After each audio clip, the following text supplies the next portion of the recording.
Seattle, Portland, weather, that is. No, here we are at the second, maybe, Olio of the year. We had a cancellation last time because of some roof damage, right? Well, we had a bit of a leak.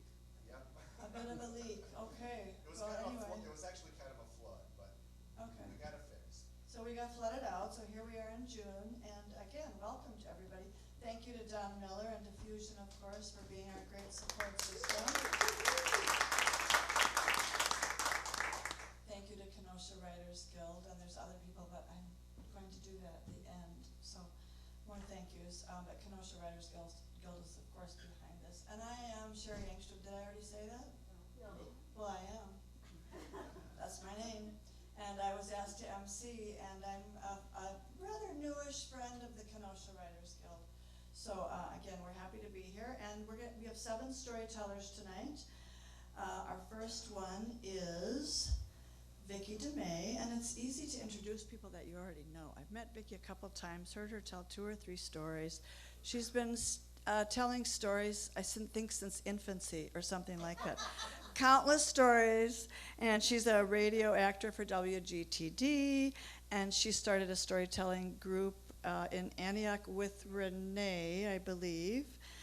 And Vicky's just good storyteller, friendly, and I like her red hair. Rene. I'm sorry, Viki. Sorry, now I got Rene in my mind. Viki Dumez, take it away.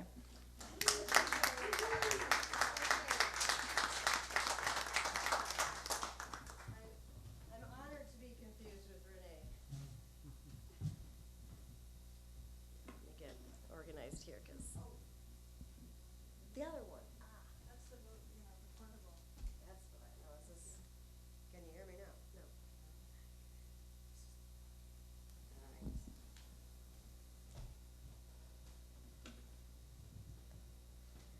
Now Dasher, now Dancer, now Prancer and Vixen, on Comet, on Cupid, and Donner and Blitzen. But do you recall the most magical Christmas of all? Well, for me, that would be the night that Nick proposed. My jolly sainted Nick took me on a reindeer-powered sleigh ride to deliver gifts to good little boys and girls around the world. It was a sleigh full of toys, Nicholas and me too. And when we returned, Nick was all tarnished in ashes and soot, and there was one small gift left. It was a small box. It had a ring and a marriage proposal. And as my name is Mrs. Santa Claus, you know I said yes.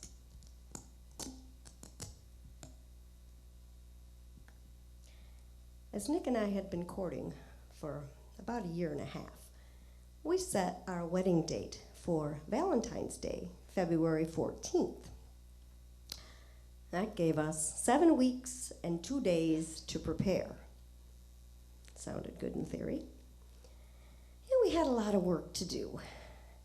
Nick had to go back to the North Pole. You see, he takes 1 day off a year to rest from his busy journey on Christmas Eve, and then he starts right back in to prepare for the next Christmas Eve. So he doesn't take any time off. 1 day off is all he does.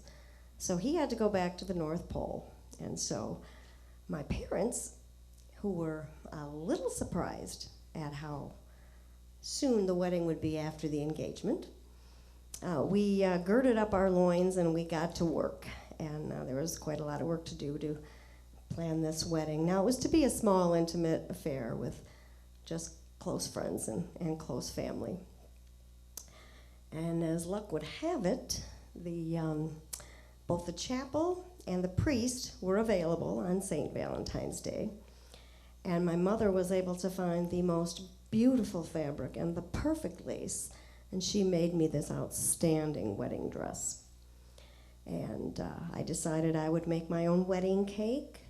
And we had a lot of preparations to do, but we all pulled together and we got it together. Now, as I said, it was going to be a small, intimate affair. And alas, Nick didn't have any family, but he was very close to his workers in the North Pole. And so he asked a few of them to be his groomsmen. Now, I hadn't met these guys yet, so I was looking forward to meeting them at the wedding. So the day of the wedding came, and it was very exciting. It was a cool, crisp, clear, sunny February day, and I wore my mother's wedding mink fur cape and her matching muff. It was pretty cold outside. And we got to the chapel, and my bridesmaids were all a-twitter about the groomsmen. I hadn't met these fellas yet.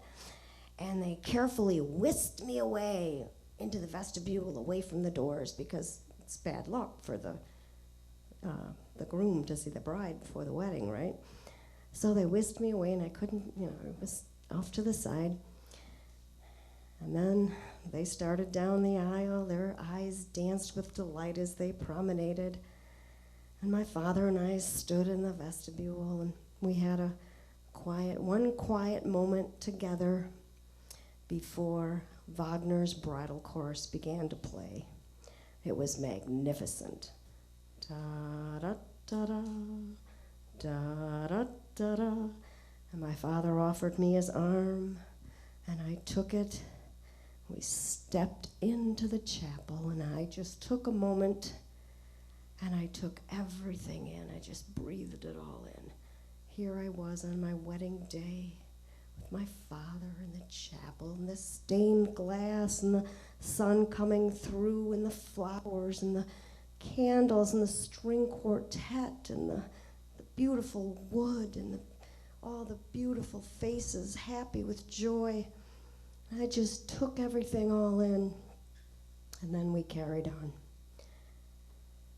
And then I saw the groomsmen. They were elves. It was a lot to take in. Well, a little to take in, but a lot to take in. And I thought to myself, of course they're elves. This is the man with the flying reindeer that goes out on Christmas Eve to all the good little girls and boys and delivers gifts. Of course they're elves. Well, my father said to me, "Are you sure you want to go on? Do you know what you're getting into?" Well, and I looked, and I saw Nick. His eyes, how they twinkled, his dimples, how merry. With a twist of his head, a wink of his eye, and a twist of his head, I knew that I had nothing to dread. And I said, "No, he's the one." Our hearts were bursting with joy as we exchanged our vows. It was overwhelming. Now, my mother sent out invitations to everybody far and wide, everybody. She was kind of viewing the wedding invitation as like an announcement, a wedding announcement. I'm their only child, and so my mother kind of went a little overboard with the invitations, and never ever thinking that any of these people would show up. We did not have RSVP back in that day. And so she just wanted to let everybody know that her one and only daughter was finally getting married. I was barely 20, but anyway. So she, never thinking that any of them would show up. Well, lo and behold, my mother's sister, my aunt, and her husband, my uncle, and my two cousins, they showed up and they were in the chapel. Now, this was a delightful surprise, a wonderful surprise, heartwarming. My mother was thrilled and mortified. You see, there was no room for them at the inn. We were not prepared to have guests stay in our home. There were more of them that would fit into my now empty room. And she was mortified because to my mother, in my mother's book, family always stayed in the house with us. There was no negotiation on that point. Family stayed in the house with us. Well, Nick overheard her lament to my father, and Nick went straight to his work, laying a finger aside of his nose and nodding to the elves. They all rose, and then the elves disappeared. I didn't know where they went. And we slowly made our way back to the house after the ceremony and everything, and we were walking back, and it was a beautiful day, snowing, and just beautiful day. And Nick was regaling us with stories of his past journeys around the world, delivering gifts.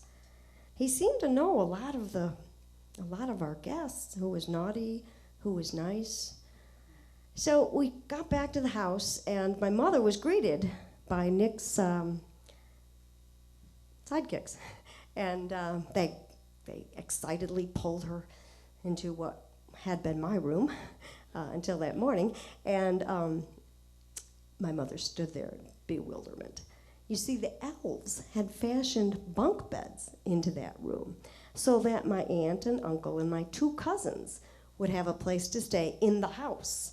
Kind of save my mother's face. She wouldn't be mortified and embarrassed. This was her sister, after all. Her sister knew the rules. And so my mother was just stunned, and she looked at Nick in happy bewilderment. And Nick said, "You know, if you want a job done right, you give it to an elf. That's how we get everything ready for Christmas time every year." And she was just overjoyed. And Nick said to my mother, he took her hands in his, and he said, "We're happy to do this for you. You're on the nice list." And with that, Nick endeared himself not only to my mother, but to my father. And the wedding reception was great. It was very small in our house, and my mother had cooked for days, and I had made the cake, and it was great. And elves are great party guests. Let me tell you, they are a lot of fun. We had a really nice time, and there was this one elf, and he had this little belly that shook when he laughed like a bowl full of jelly. But he was a lot of fun. So then when it was time to go, it had gotten colder, and Nick picked me up, gently put me in the sleigh, and tucked me in under a nice fur blanket.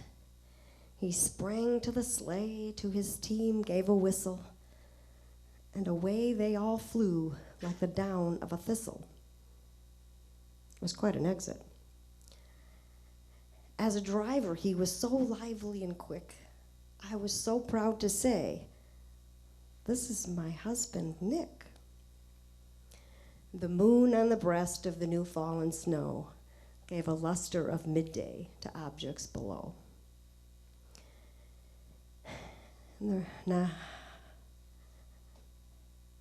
Nick called to his team, and they started, and we followed the North Star, Polaris, all the way to the North Pole, where we would start our new life together as husband and wife.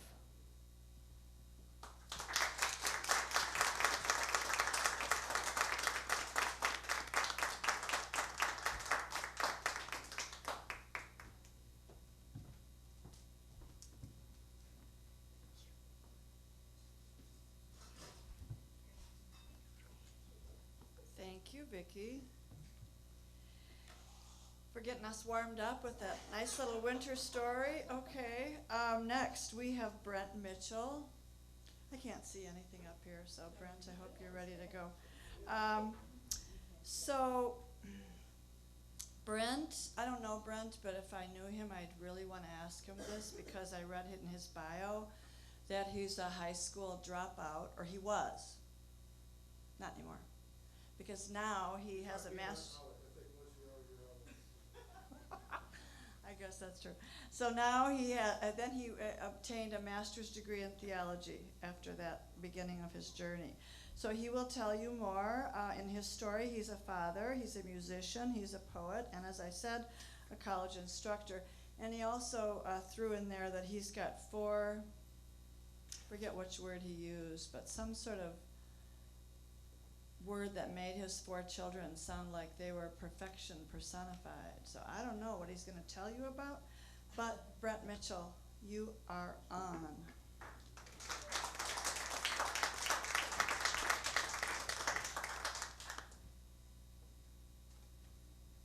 Thank you. Yeah, I'm a former bikini model for Sports Illustrated as well. Yeah, it was a good gig while it lasted. So I'm not supposed to do this, but I'm never supposed to do this, and I always do this. Bring paper. I've said this before. When I was a kid growing up in Texas, all the gringo boys, all the middle-class white kids like me, grew up working for undocumented Mexican construction workers for the most part, you know.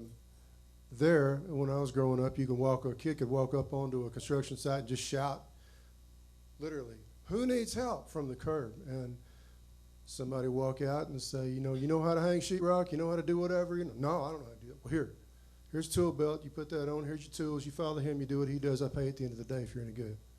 So all my mentors, all my teachers, the people that taught me how to be a man, I guess, in a sense, were undocumented Mexicans in Texas. Maybe that's why, for me, I've never been able to see this immigration issue in the way that maybe some other people can. I can't see them as any different than me. I think some of us see them as different enough that it makes it easy for us to dismiss them.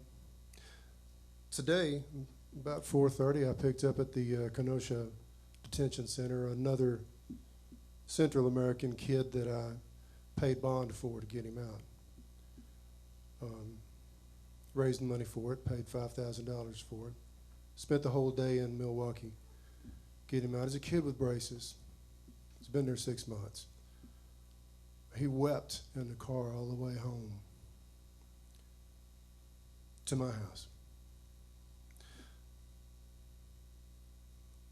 A few months ago, I picked up a kid at the ICE office in Milwaukee. His name's Eddie. He's got a different name, actually, but everybody calls him Eddie because none of us can pronounce his actual name.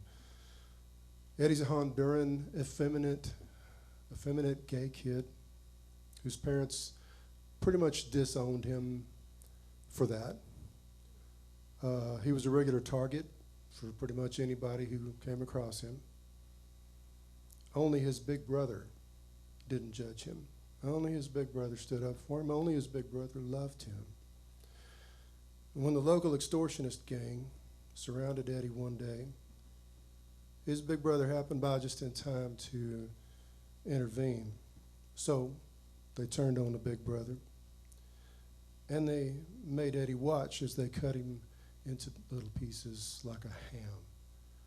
And they killed the only person who cared about him in the whole world in front of him. Didn't just kill him, they sliced him up like a ham while he watched.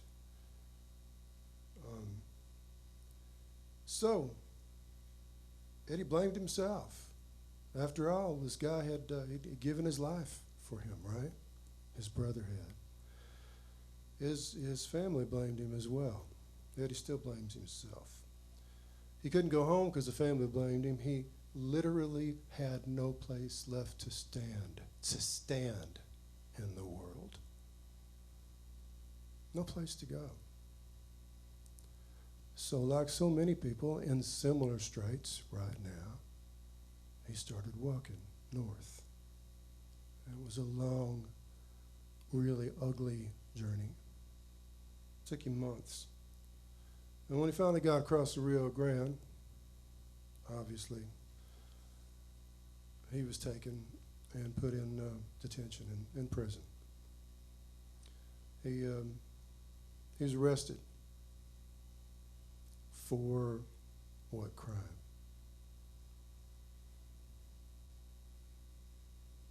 Technically, I'm sure you can put something on it.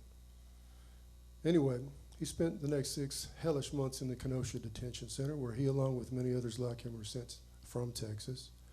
One night, a guard came for him while he was sitting on the floor in solitary confinement, which they use pretty liberally out there, for having spoken quietly to someone while standing in a line for lunch. They took him to Milwaukee to the ICE office there. I had met Eddie at the detention center a number of times.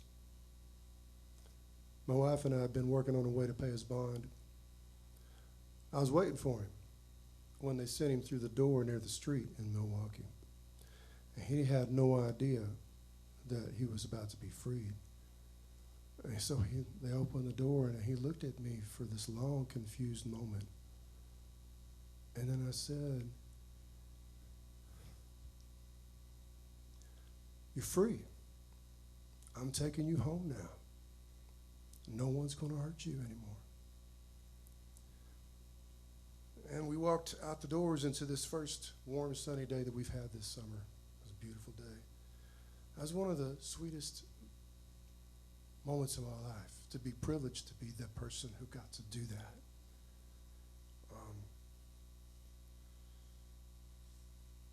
I turned this around. I wanted to start with this. Just some commentary on how we got here, to this moment when this kid walked through the door. The Czech novelist Milan Kundera, who wrote, what was the name of that novel? Thank you, Unbearable Lightness of Being, among others. He says, "The struggle of man against power is the struggle of memory against forgetting."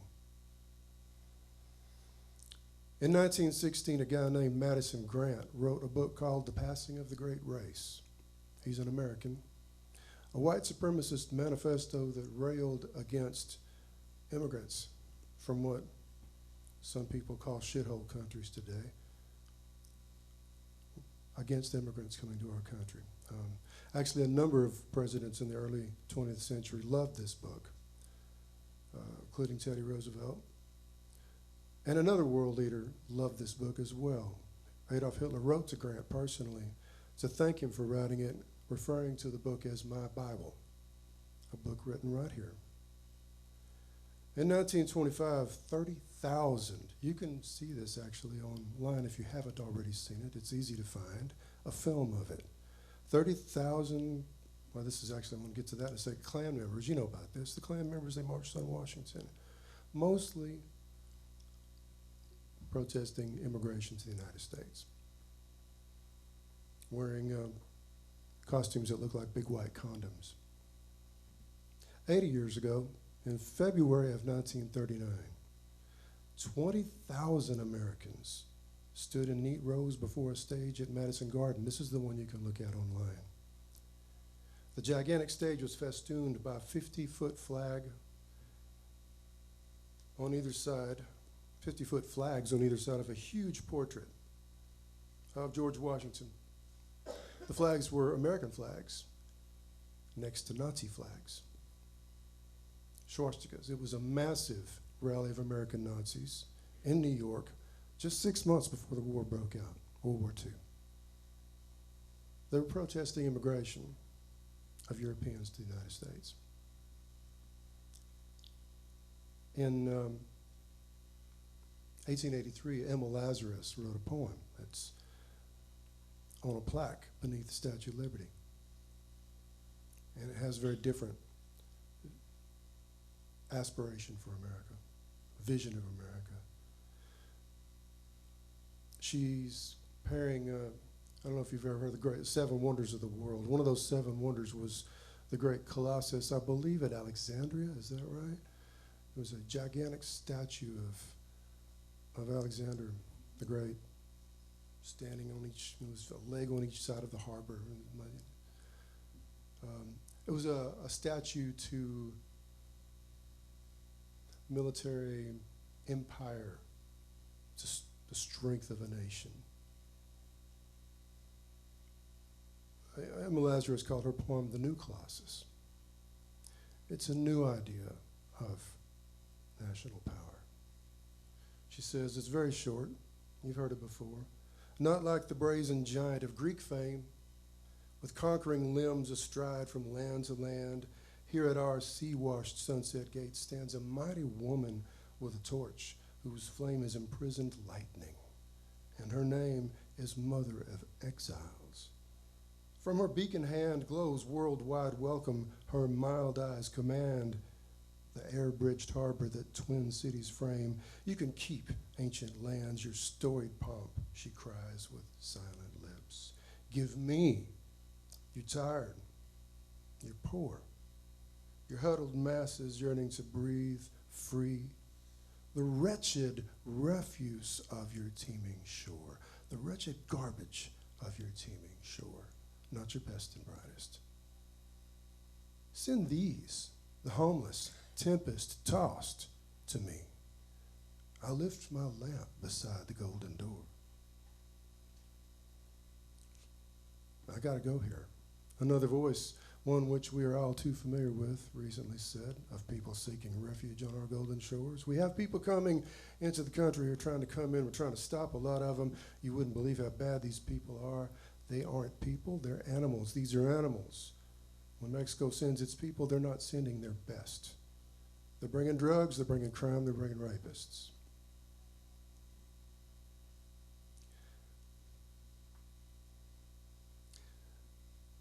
He wants us to forget about everyone else and take care of our own, whatever that means. Who's our own?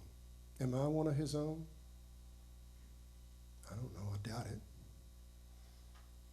In his inauguration speech, he proclaimed, from this day forward, a new vision will govern. It's going to be only America first. America first.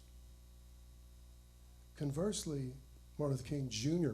proclaimed, we must learn to live together as brothers or perish together as fools.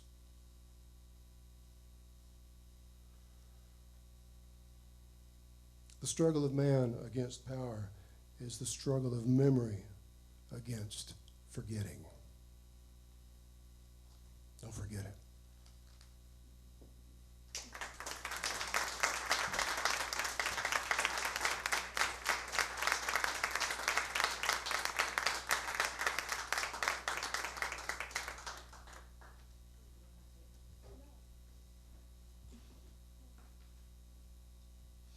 Thank you, Brent.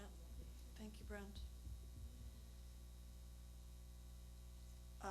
Hearing your story and looking at these guitars or these musical instruments and the psychedelic colors and talking about power makes me remember the quote. I think Jimi Hendrix gets the credit for it. It might have been originally someone else who said, when the power of love overcomes the love of power, then we will know peace. I'm sure some of you have heard that before. So again, thank you for that story. All right, we are moving on to Jeff Sturycz. Right, Jeff? Sturycz, gotta get that right. He credits Kenosha Writers Guild as his launching pad for being a writer, which I think was terrific. And he's a poet, and he's a writer of children's stories, and he has a book coming out soon, At God's Feet. So everybody welcome Jeff.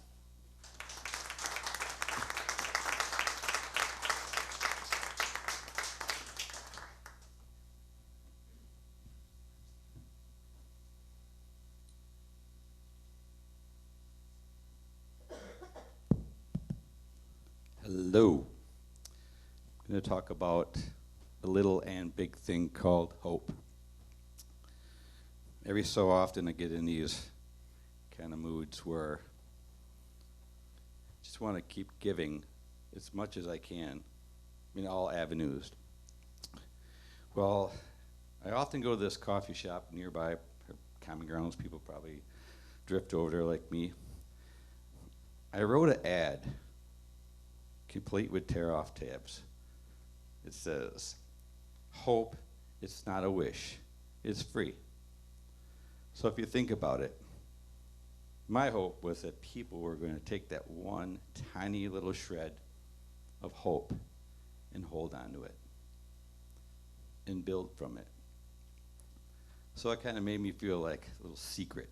No one knows that it was me. I put it up there. So I sat around most of the day there, drinking coffee, letting my heart fly. And I walk around the corner to see if any were taken. No tabs were taken yet.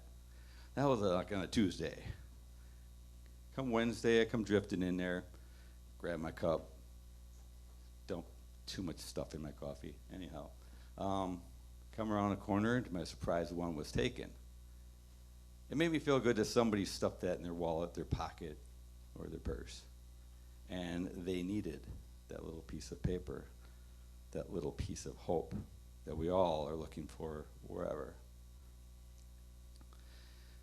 It just happened to be that that ad stayed up there for a little while, but only one tab was taken. I wasn't, crushed by it or anything. But that Wednesday that I saw that one tab, I volunteer my time at the Shalom Center, and I wash dishes, I cook food, I talk to the people that live there. And I happened to run into a friend of mine who was just recently released from prison and didn't know how to operate this new world. He was in prison for 12 years. And so I had this merciful feeling for him that he just needs somebody, and a friend to start, and someone to give him a little piece of hope. And with that, I asked him, I said, hey, would you like to meet me over at Common Grounds Sunday after church? We'll talk. And so he got there however he did. I sat and I was waiting for him. And I went into this quiet section, supposedly quiet, but it was relatively quiet that day. And I sat at this table and I overheard a conversation. There was a, I don't know, aged woman, but she was with a friend who was more like somebody who was coaching her on how to live again. Almost like the same reason I was there for my friend. Kind of help coaching them back into life. All the crazy nuances of everything different. Why people act certain ways. How come you can't get from here to there? What happened to that store? Well, I overheard, I was desperately trying not to eavesdrop, but I couldn't help myself. She asked the question, how do you unlove someone? How do you let someone go? How do you, I need love, but I don't need love from this person. How do I unlove someone? Well, her friend or whatever, she seemed kind of emotionless on it. She excused herself for a second, and then I watched over at this woman, and I felt this empathy for her. She started crying, and I didn't want to just stare, and so I turned away every time I thought she was going to turn. And I looked in the wall, and there was this mirror, and I looked at her through the mirror, and I caught her taking a napkin, trying to catch the mascara of emotions that were running down her face that she was desperately trying to hide. And we made eye contact.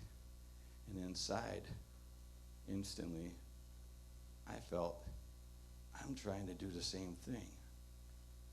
Trying to learn to live. Try to learn how to unlove someone. Knowing how difficult it is. And so inside I'm saying, I see who you are. I know who you are. I've been there. I am there. So I had this little weep inside that I knew what was happening to her. And I just had this overwhelming, like, man, I just want to help her beyond that. And then my friend comes bumbling in, making all sorts of noise and everything.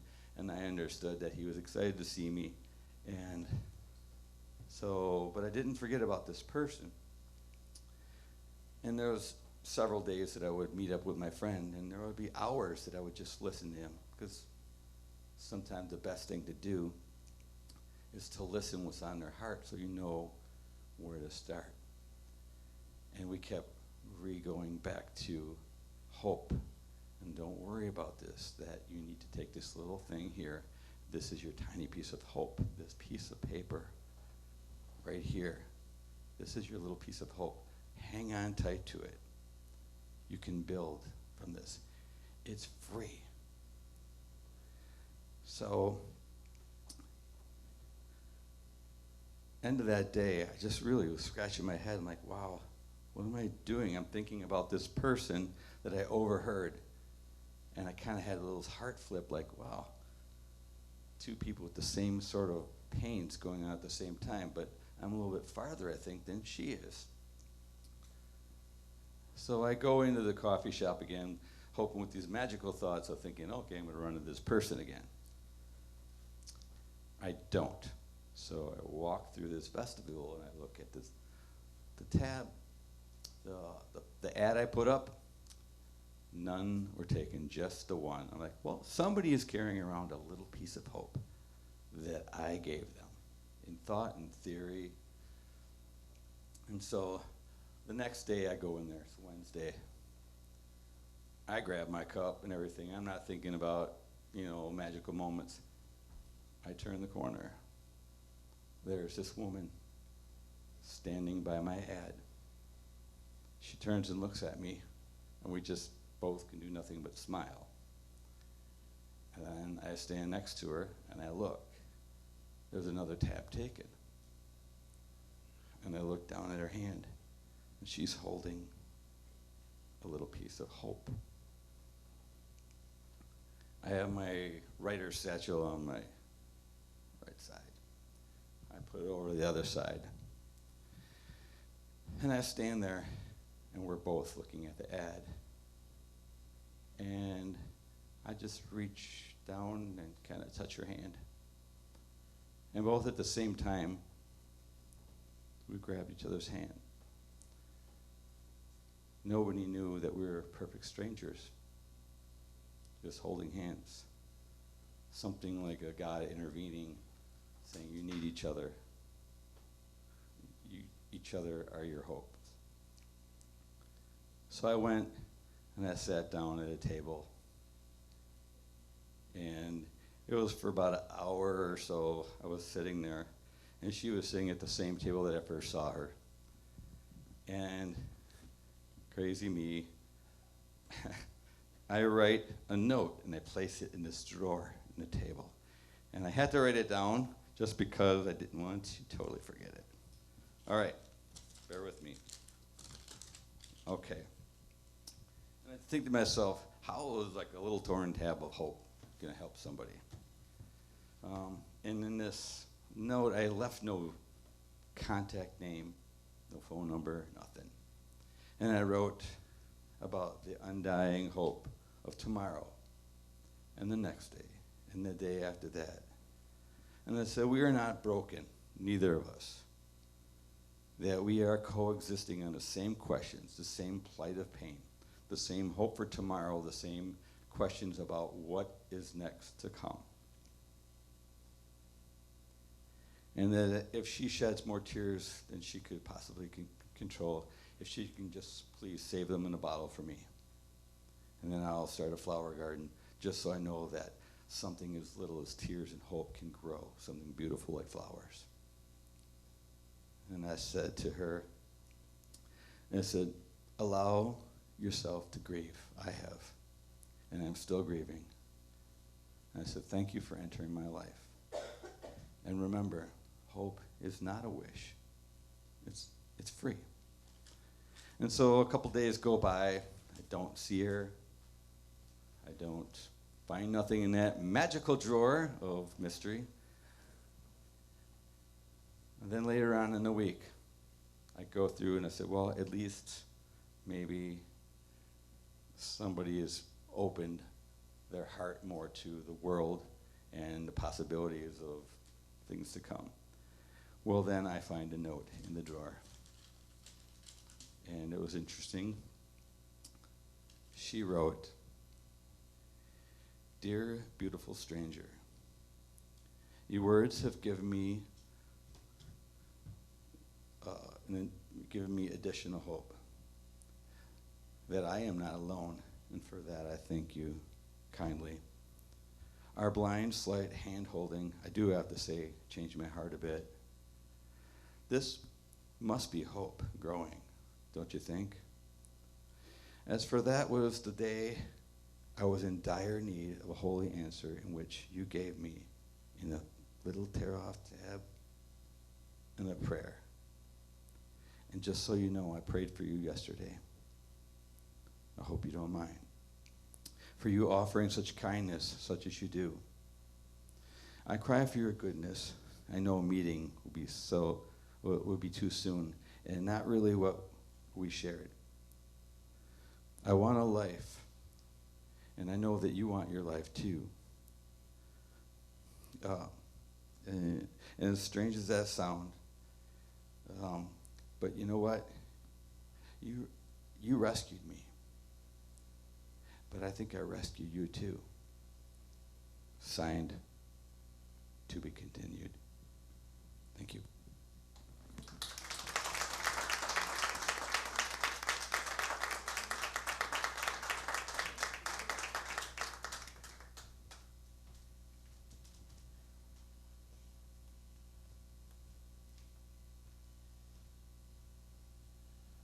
Thank you, Jeff. We started out with laughter and marriage, and then we moved into important topics like love and acceptance. And now we're on hope, and I think this is all a good setup because the next story is going to be related to family, which we of course all come from one. And I think we'd agree that they're pretty multidimensional. So I'm looking forward to Rene's story. Rene Bushelle has quite a bio here, an international journalist, actor, director at WGTD Radio, a teacher of literature, drama, communications, and she is the other half that I goofed up on in the beginning, Viki's cohort for starting the storytelling guild in Antioch. And of course, last but not least, she's a storyteller, and here she comes, Rene.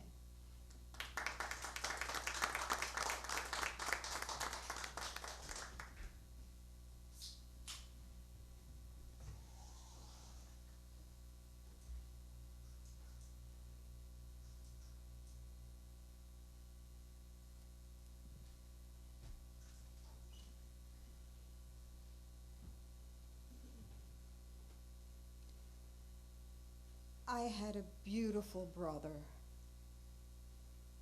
A beautiful brother. His name was Eugene. He wasn't just beautiful in his appearance, which he was. He was gorgeous. He looked like a movie star. But his character, at the core, he had a beautiful character. He had a beautiful soul. And I loved him so much. Now you have to understand that Gene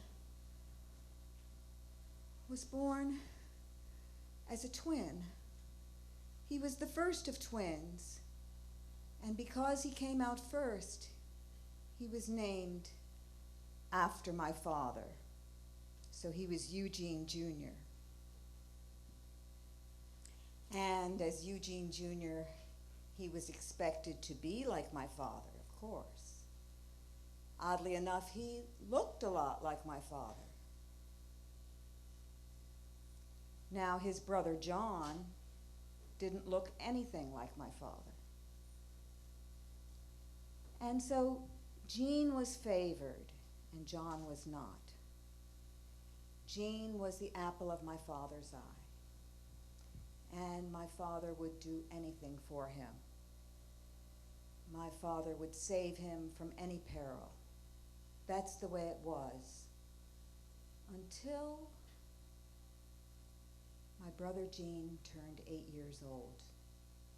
It was 1953, during the McCarthy era. My poor little brother Gene and John just thought they were having fun. They were playing with a button collection.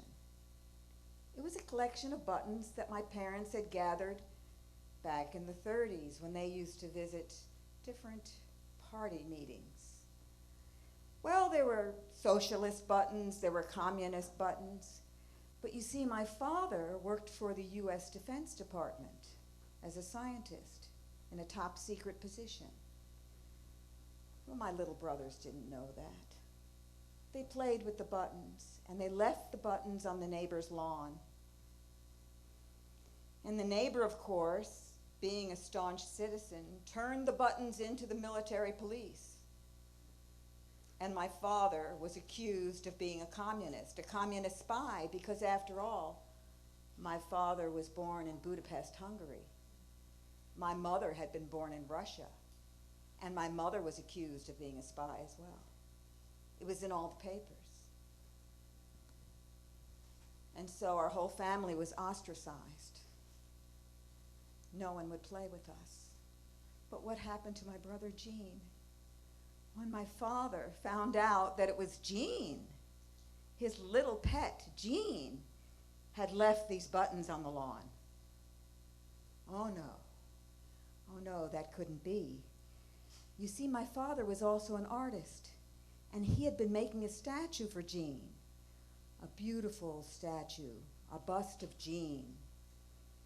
And Gene felt very special. Oh, there was no statue for John, of course.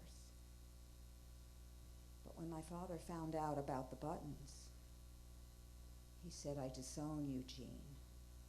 You're not my son." And he took the statue and he raised it up in front of the little boy. Right in front of him, he raised up the statue. It was white plaster of Paris, and he smashed it to the floor.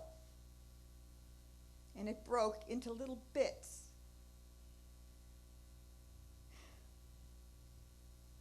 Can you imagine what that was to my brother Gene, psychologically? What that did to his mind? He was completely destroyed. He could never forget it. He kept seeing it over and over again. The statue, his head, it was a perfect likeness, being smashed. Well, after that, my father began abusing Gene. Gene was never good enough. His grades were never good enough. Nothing was good enough. He began abusing him, and my father was cleared of being a communist. He and my mother were cleared totally, and he was reinstated in his position. But nevertheless, he became an alcoholic.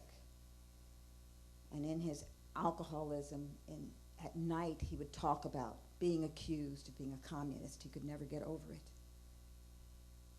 And he took it out on Gene. And the abuse was very bad. In fact, I can't even describe to you what the abuse was like. You wouldn't want to hear it. But Gene managed to get through high school. It was a miracle, really. And right after that, he enlisted in the Navy. He was put on a destroyer. And it was the first destroyer, after the war was actually declared, the first destroyer to be hit by the Vietnamese. Gene survived that, and he continued. He served for 6 years. But then he was honorably discharged and sent home. His back had been ruined. His back had been totally destroyed. He could not work. But of course, the Navy would take care of him. He knew that. But he needed painkillers. He settled in Long Beach. He met a beautiful woman named Diane. She had 4 daughters. He lived with her. He had 2 sons by her. But she worked for a pharmaceutical company, and she provided him with the painkillers. And before he knew it, he was addicted. He was addicted to drugs, and he became an alcoholic. I didn't know a lot about this because I was living in other countries, and when I came home, I received a call from him. And he said, my name was Sylvia then. He said, Sylvia, he said, I can't, I'm trying to be like my father. My name is Eugene. He said, I have to be like him. He said, I should have been an engineer. I should have been a scientist. And he said, I've gotten some jobs like that. He said, but I can't do it. I said, no, you're wrong. You don't have to be like him. But he hung up. My father called me one time and said, be careful, don't have anything to do with Gene. He's crazy. He tried to kill me. So all sorts of things were going on when I wasn't around. And then, one day at work, he called me at work. If you can imagine, I'm teaching school, but I have a break, and I get a call, and it's Gene. And he said, I'm in the hospital right now. He said, it's my wife, Diane, my beautiful Diane. He said, she's dying. He said, I can't save her. He said, she has cancer. He said, but there's something going on. He said, there's this nurse, and she's not supposed to give her this medication, and she keeps doing it, and I keep telling the doctor. And he was telling me about this situation, and then he hung up. This is also very strange. Oddly enough, on my next break, I called him. He said, Diane's dead. She's dead. He said, and the nurse did it. He said, I know it was the nurse. He said, don't tell me anything different. The nurse gave her too much medication. I said, Gene, calm down. You can't do anything about this. He hung up on me again. I tried to get him again. When I finally got him on the phone, I was still at work. He was home, and he said, don't worry. Don't worry, he said. I have a gun. He said, and I'm loading it right now. He said, it's a .45. He said, and I'm going to that hospital. And he said, I'm going to kill that nurse. And I said, Gene, you can't do this. You can't do this, Gene. He hung up on me again. I called my sister in Boston. I told her what was happening. We decided to call the police in Long Beach. We phoned the police, both of us, explained the situation, that my brother was planning to kill a nurse at the hospital. We knew he was serious. So the police went out to his house. They surrounded his house with squad cars. They had a loudspeaker, and they tried to talk him out. He got me on the phone, and he told me what was happening. And I said, Gene, listen to them. You've got to give this up.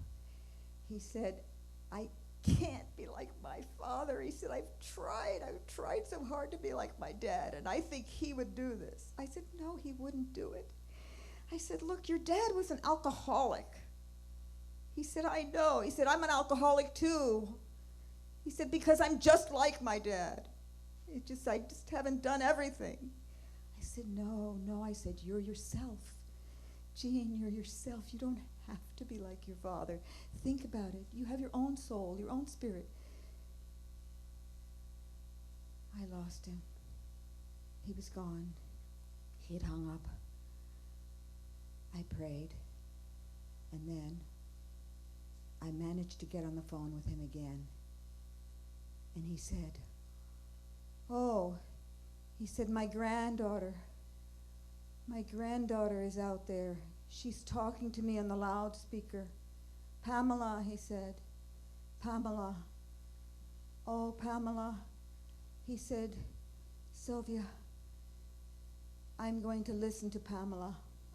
I'm going to do what she says. She says I have to go out and leave the gun here.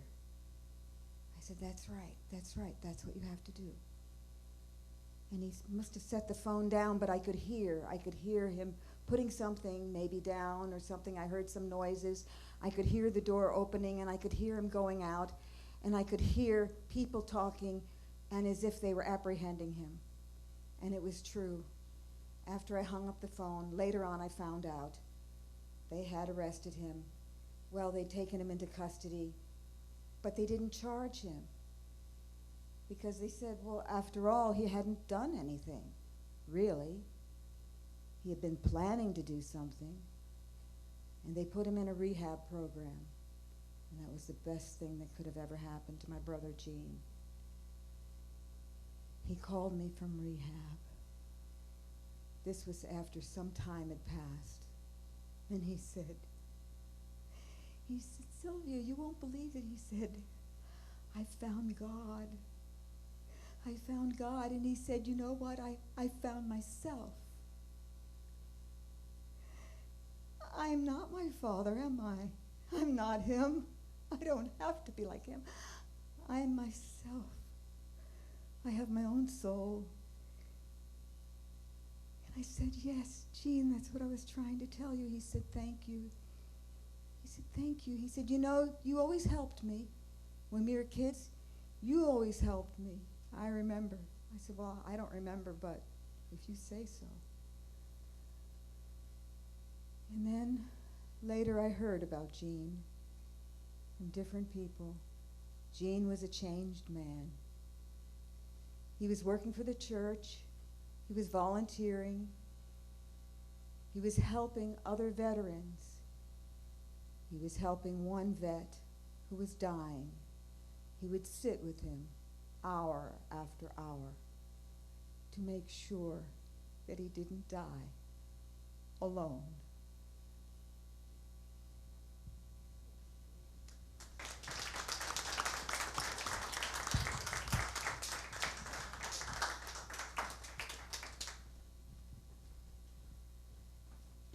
Thank you, Rene, for your courage and your truth-telling. And it's intermission time, so we'll take about 12 minutes, I think, or so. I'm just making that up. 12, 15. All right, thank you. Thank you for your attention, everybody. Come back for more.